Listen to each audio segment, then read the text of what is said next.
Hello mga kablagets. May lakad po ang aking asawa ngayon. So, may bago kaming motor na pinicture ko nung una. Ito pala ang Aerox 155 keyless.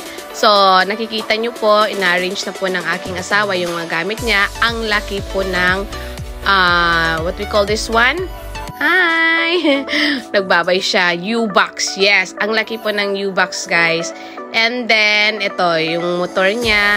Alam nyo, itong U-Box niya, sa sobrang laki, pwede nyo lagyan ng bigas.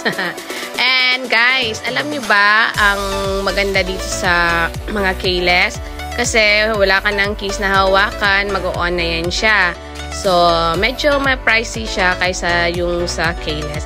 And may situation kami na yung motor namin hindi siya umandar kasi low bat pala. So, itong motor, kailangan mo siyang gamitin or kung hindi mo siya gagamitin, kailangan ipaandar mo siya or i-revolution para magcha-charge. Kasi, if ever tatlo or apat na araw mo siyang hindi i-open, ang mangyayari dyan, madidrain yung battery. So, ang gagawin nyo po is magre-revolution lang kahit naka-standby lang yan siya para makargahan yung battery niya. So, dapat ipatakbo ito siya and then yung what we call that one, medyo malayo. Hindi naman masyadong malayo. So, eto na guys.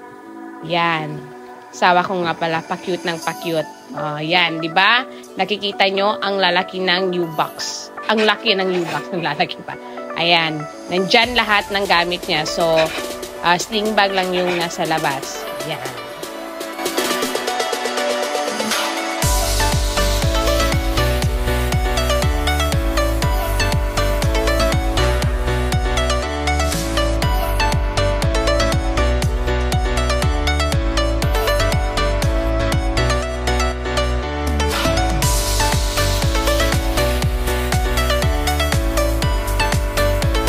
Ayan, nagre-ready na ang aking asawa. Kailangan magsuot ng helmet for protection.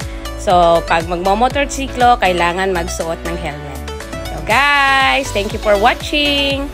Bye!